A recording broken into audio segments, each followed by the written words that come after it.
Hello everyone and welcome back to Make Believe. And we're playing World End Economica.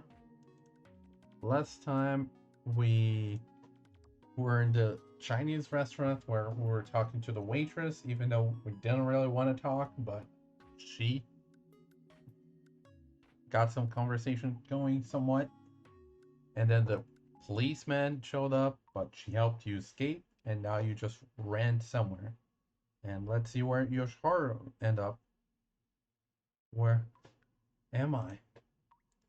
I spoke to myself out loud to make sure that I wasn't in a dream. My throat was dry, though, so it was hard to speak. And remember, drink water so your throat isn't dry. And I'm speaking to you, viewers, this time. And myself, I guess. I cleared my throat a few times and took a deep breath. I hadn't the foggiest how I got here. After I left the store, I ran for my life towards the nearest street I could find. I thought the police would be right behind me if I looked back, so I did nothing but run forward, not looking back a single time. After that, I must have found a handy looking tunnel to hide in, and then falling asleep inside it. The pain throughout my body must have been from sleeping in the same position the entire time. This, this is sewer? I'm surprised he doesn't smell anything to now. In general, any place made out of the moon's unique limestone was a public facility. This place also had a cool, rough limestone floor, as well as matching walls. Between that and the sound of running water, this place had to be a sewer. Right then, I noticed a slight glow around me. Stepped from the exit. It seemed like I was nearly passed out, and while I had no idea how long I'd been asleep, it must have been night by now, especially since the outside is artificial. The fact that the lamps were lit made me certain of it. Oh yeah, there's also the lamps to indicate that. Slowly and carefully, I began to walk. Suddenly, the road turned to a dead end. I could see the light source on the other side of the wall that I now faced, which was even taller than me. I let out a quick gasp because it looked as though something on the ceiling had moved. Was it like a mouse? A bat, maybe? But the only things that were strangely wavering lights and shadow. Like a small bug attracted to the light, I took my bag off and climbed the wall. Then, when I saw what was on the other side of the wall, I let out a much bigger gasp. Ooh, look at this. This is very advanced sewer and looks kind of nice. The light in the bottle. Holy. Before me was a huge, spacious atrium. I was near the top part of the atrium, and I could see more passages on its opposite and right side. However, the most amazing part was the waterway passing through the base of the atrium. Clear water flowed through it like gentle rapids, and most of the sound of water must have originated there. The bottom of the reservoir glowed a bluish color. Occasionally, a fish would move, and shadow on the ceiling would swim as well. Oh wow, that's kind of cool. First of all, I'm surprised there are fish over here. Secondly, like the fish swimming over here, and because of the light, you could see the shadow on the top on the ceiling. That's pretty cool. As I gazed at this scene, amazed that places like this existed on the moon, I suddenly heard a rustling sound behind me. Third gasp for the day. As I turned back in surprise, I forgot that I was balancing on top of a wall. I immediately lost my balance and fell on my butt. Ow. All of a sudden, I saw a pitch black figure in front of me, riffling through my bag. What? Hey! Whoa, what are you doing? Not only had my life's wages and labor gone to that PC, but he also carried that 1 million moo dream that I knew I was gonna make a reality. My body moved before I even had time to think, like a hero. Wait, wrong story. And I tackled the figure. I threw myself at the shadow, covering its face with my left hand and aiming for its throat with my right. It was a technique that an immigrant from Earth taught me when I was growing up in a village full of muscleheads. Are you trying to choke the person out and kill them? It was an incredibly effective technique, and it had to be. It was used by someone who came from a place where a failed government was replaced by military forces who had seized the United Nations food supplies to be used as an aid and would toss it around as if they were feeding animals.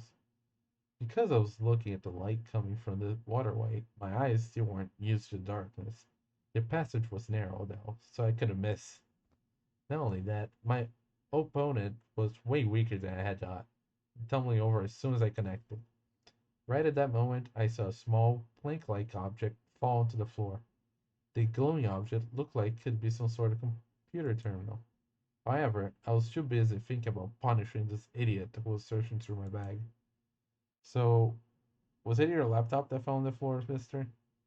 On top of the bastard's body, who was either not resisting or too surprised to, I kept my grip on the throat and balled my other hand into the tightest fist I could make. Yeah, okay, ball. Makes sense now. Die. I froze, my fist still overhead. New character. And the one of the main characters, if we see. I don't think, I don't remember if we can see her in the main menu or not. I raised my fist and was about to drop my iron hammer of fury. Uh, uh, mm, I began to speak. Sorta. Uh, a woman? Right. Right then, my vision went dark. I only realized that I had been punched in the nose after I was woken up by being shoved on the chest into the side of the wall of the passage. Hitting me out of nowhere. What's wrong with you? The pitch black shadow, or rather, the pitch black woman, begins to speak. Black hair, black eyes. I don't know. She has kind of reddish tint to her eyes. I wouldn't really call it black eyes. Black clothes. Okay, I'll let it pass calling this black clothes, but looks a bit brownish to me. But sure, maybe because of the light. So I guess I'll let it pass calling it black. Black skirt and black shoes. Her ankles peeking out from the hem of her skirt were black too. Even her stockings were black? Question mark? So I'm gonna call you Kuro until we know your name. Dressed in black from top to bottom, her white face seemed to float in the darkness. She stared at me with her thin, black eyes, not that black actually, as if she was staring at a bug. My head was seething, both from the shock of being punched and my anger at the outrageous situation. What the hell? You're the one who was going through my bag. What's wrong with you? That's not true. What would you do if this broke? The girl looked around. Then, while I was still sitting, she reached out her arms and grabbed the plank-like device that fell earlier. She brushed away the dirt and began to use it, probably to see if it still worked. But anyway, what kind of mentality would lead someone to verbally attack me after hitting me? This is why I hate a woman. Okay, now you're just being prejudiced. I'm just doing this because I was asked to. Why'd I have to be subject to this? She seemed to mutter this herself. Deceived from the fall, she gathered her long black hair into a bundle of darkness in one hand and threaded it neatly in an instant. It looked like a cable harness. Found him. Hurry up and get here. I'm in the side passage on the top level. Still seated, the girl began to talk. That thing must also work as a communication device. Who in the world is she? Was she searching for me?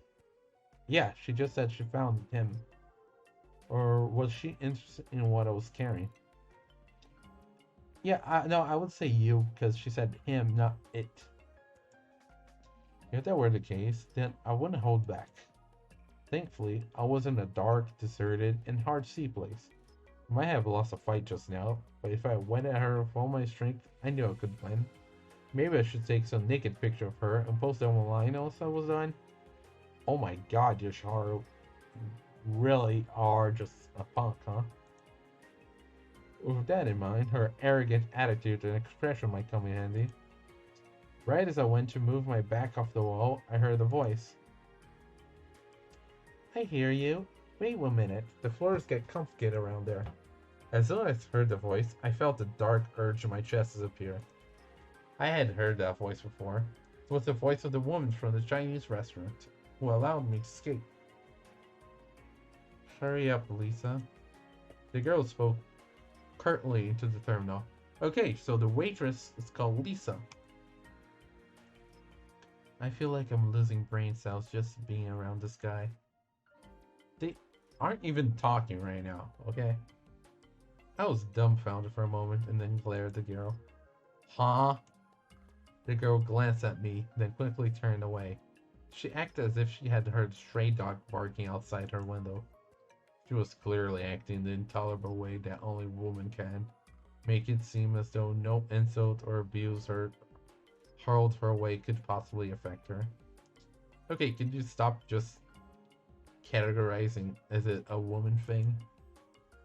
Well, was the type to get really angry when something I say is ignored. I was not even enough of an adult to suppress my irritation. I kept glaring at her, not caring how lame I might be looking. Still glaring at her, I pulled my back towards me and made sure that nothing had been taken out. Nothing seemed wrong. Only, there seemed to be something like a piece of dry macaroni at the bottom of my bag. It was partially metallic, and a small green rice-sized light was flickering on and on. Around the time that I figured out this was a homing device, much like one you use on a pet dog, I heard footsteps from the other side of the passage. The woman who appeared shortly after was unmistakably the one from the Chinese restaurant, Lisa. While she was irritating, she also saved me.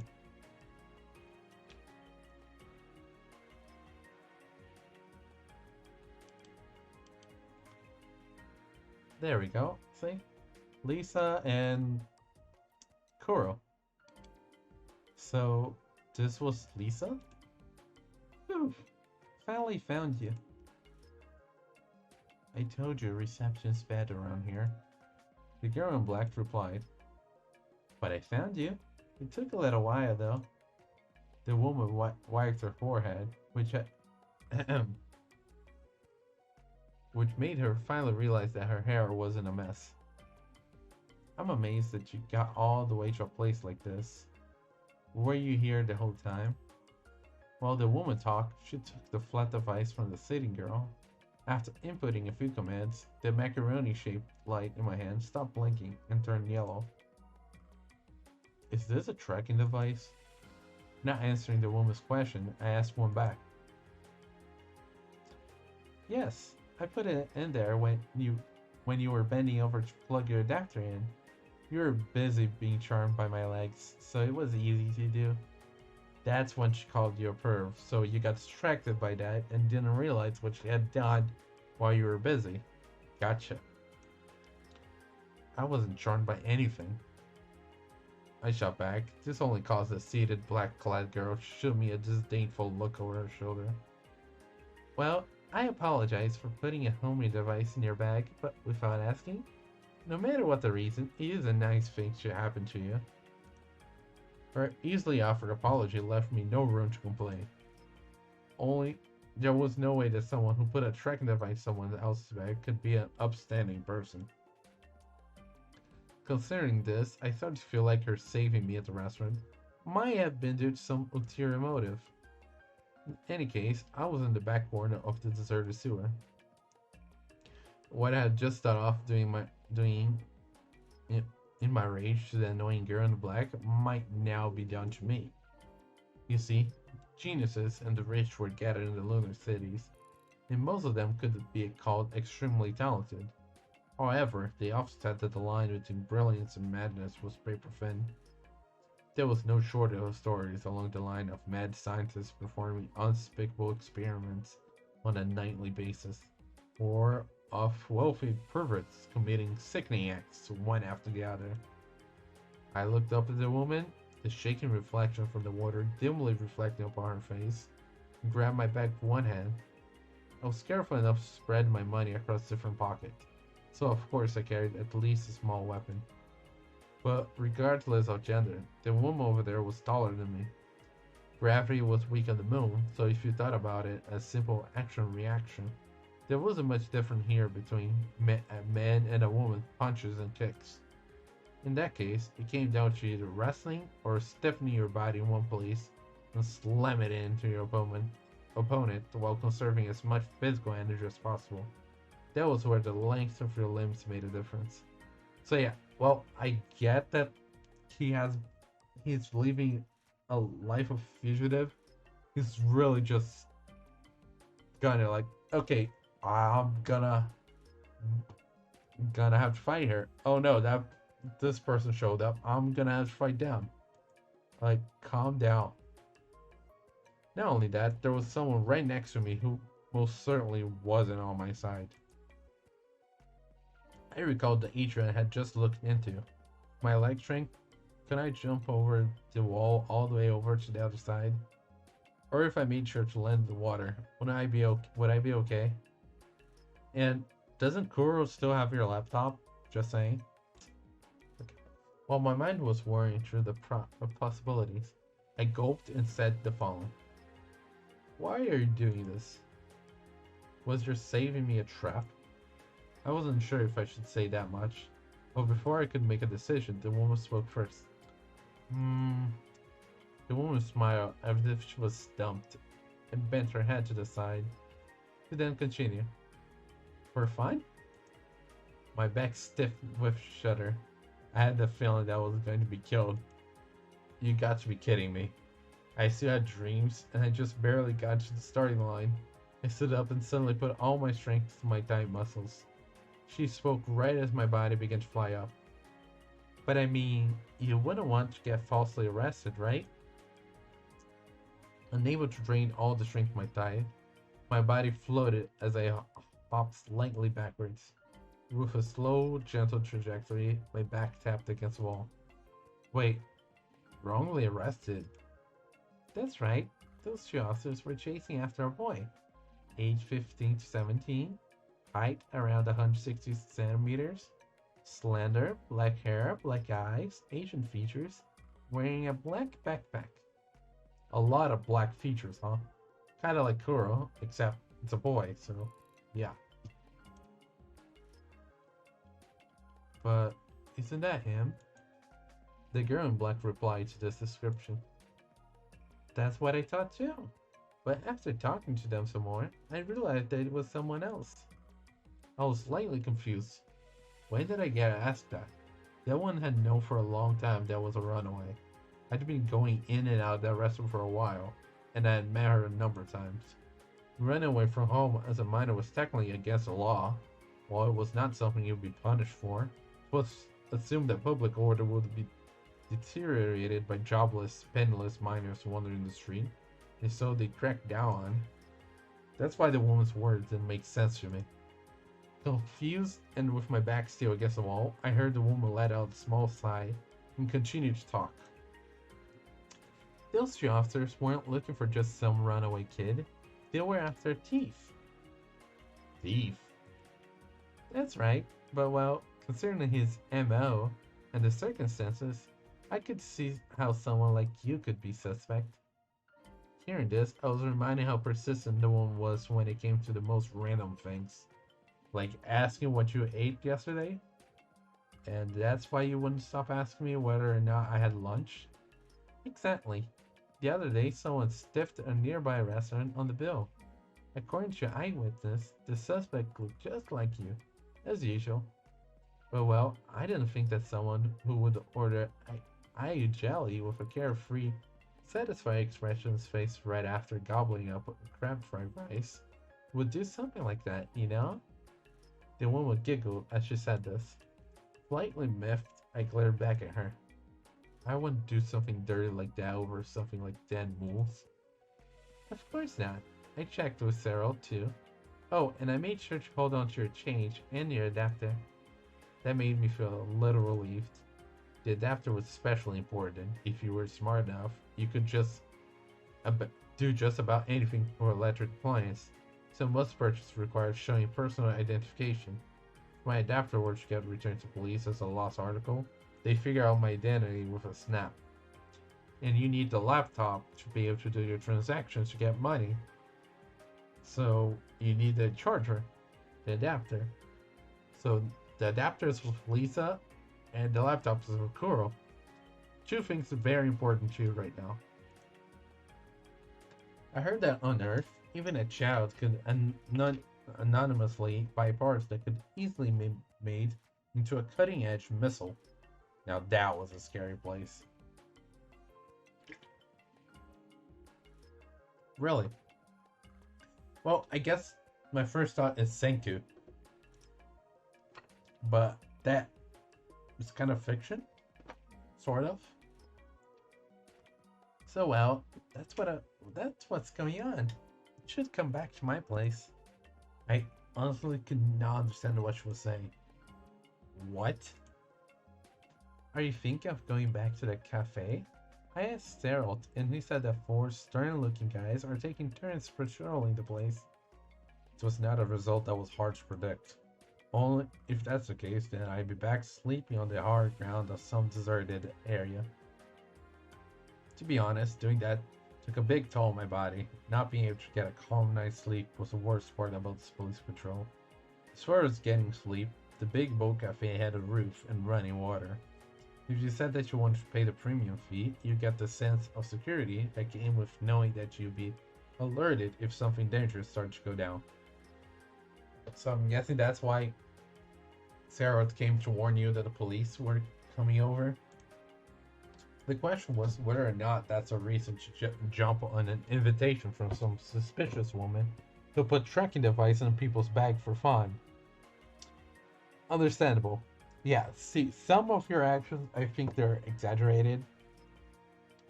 This one, I can understand. Even in stock trading, a too good to be true balance sheet was sometimes used to prime the pump right before a huge crash. I understand why you might be suspicious, but I just told you, right? It's like a hobby for me. The woman told me this as I remained doubtful. Bringing runaways like me to your home was your hobby? She's either perfect with some bizarre hobbies, or could it be my charm? Yeah, no, Yoshiharu, don't overestimate yourself there. I think I basically know what you're thinking, but the woman then laughed in amazement. Unfortunately for you, boys younger than me aren't my thing. Unless they're holding giant, blood-soaked scissors. I'm sorry, what?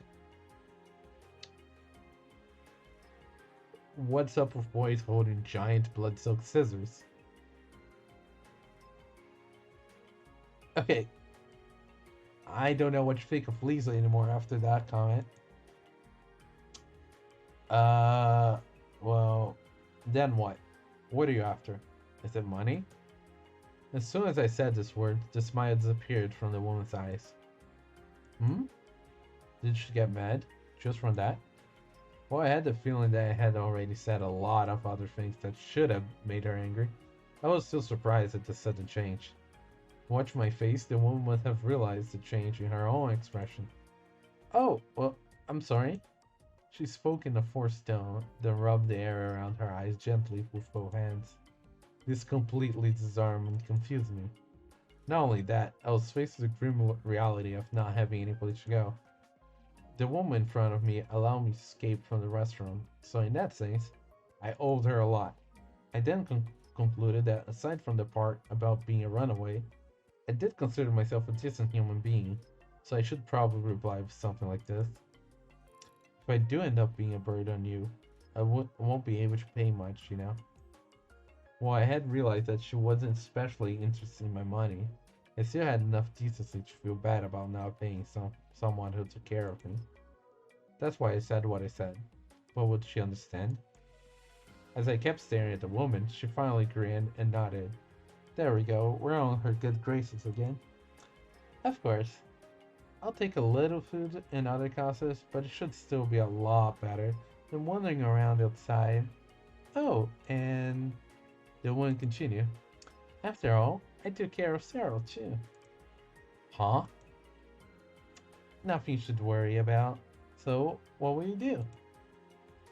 There's nothing else I could do. There's only one way I can answer. Thanks. You should be more honest, so just say that from the beginning. The woman continued to smile as she said that, but I told her in my head to be more reasonable. Okay, then let's go back. If it gets much later, I won't have a good excuse to give to the police. Hearing the word police, I nodded once again, recognizing the precarious situation I was in.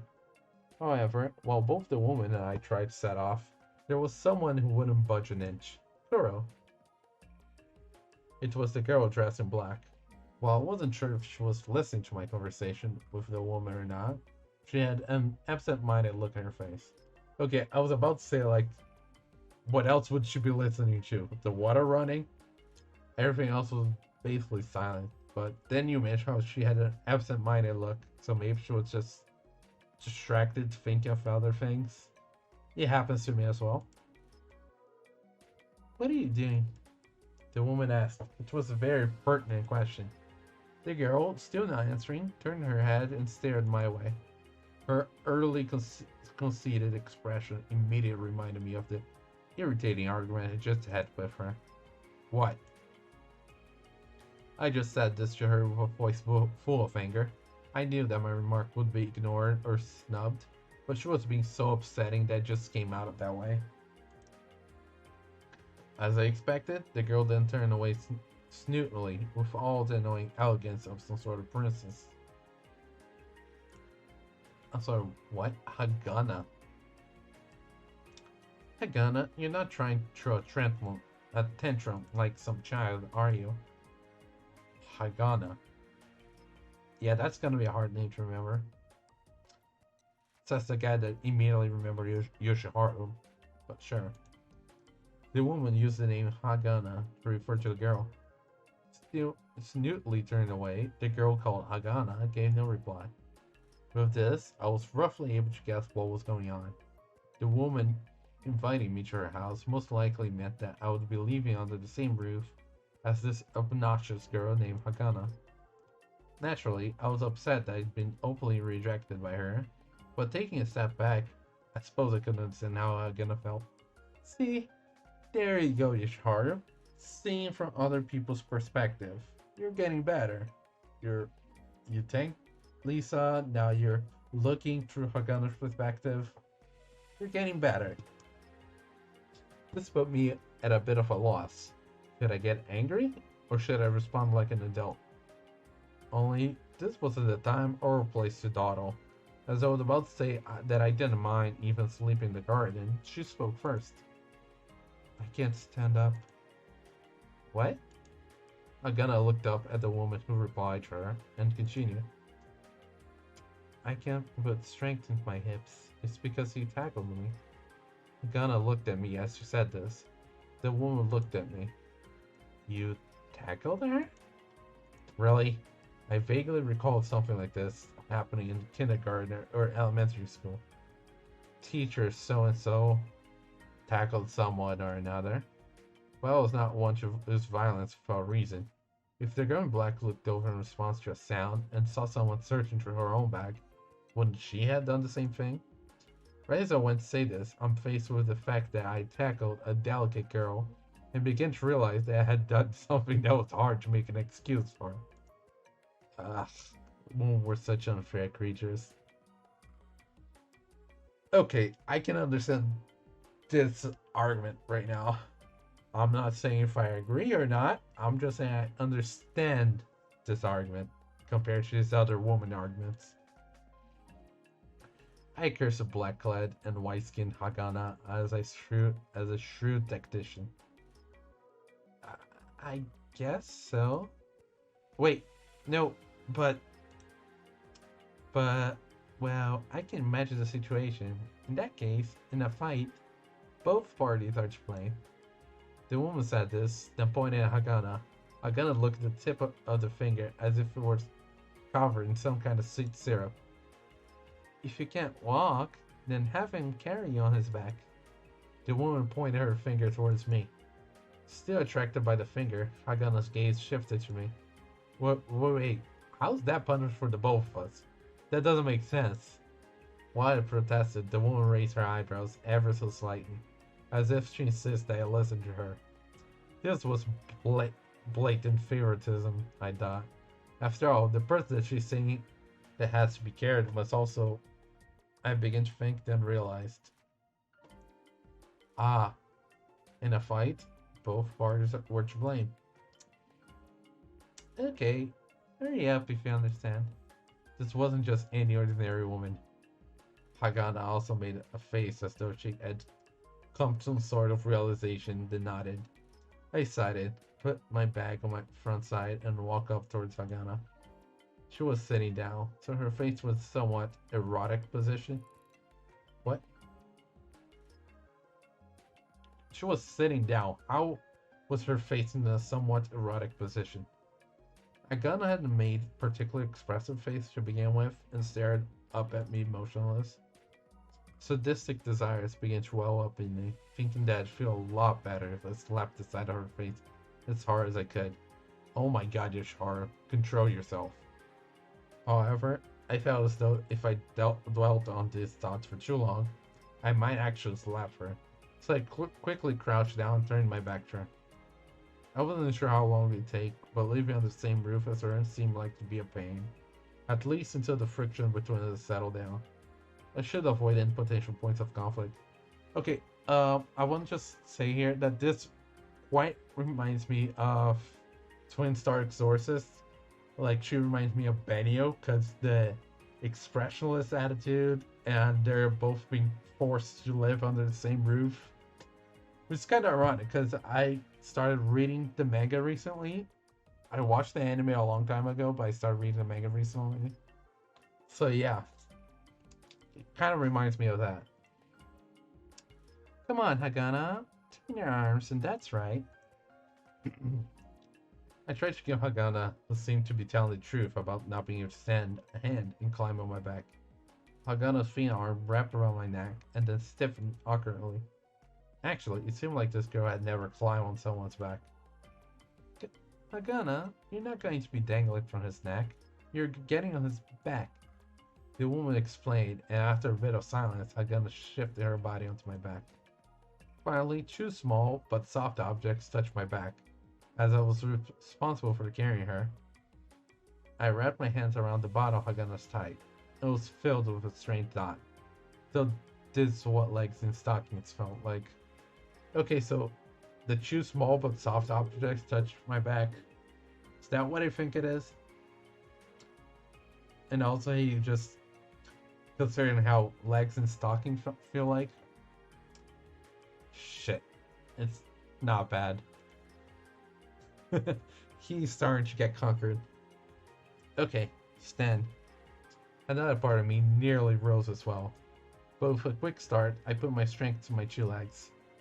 I had been skipping my resistance training, so I could pretty easily carry up to around 5 times my weight. One slender girl was practically nothing to me. Oh, you're stronger than I thought. The praise didn't feel too bad. Alright, then let's go. The woman began to walk. I tried to follow behind her, but Hagana stopped me. Wait. The woman turned back, and we both looked at Hagana's face. Hers was right next to mine.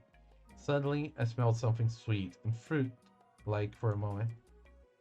What is it? As the woman replied, Hagana raised her head a little while still on my back and replied quietly. He really stinks. The woman looked blankly at Hagana, then at me.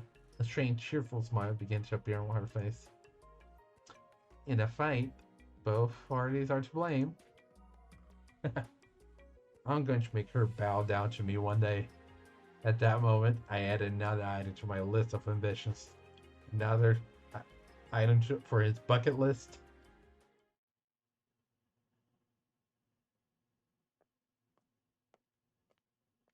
Okay, so let's stop here for today. Let's save over this one. And let's go back to the title screen. Yep, that's it. So we got Lisa's name and we met Hagana, and it seems like we're gonna leave at Lisa's place with Hagana there. So that's quite an interesting development for early on in the series. I like this. Yeah. This is good. Next time we'll see where it goes from here. Maybe I could just look around to see how Lisa's place is. Who knows? But with that being said, see you next time. Bye.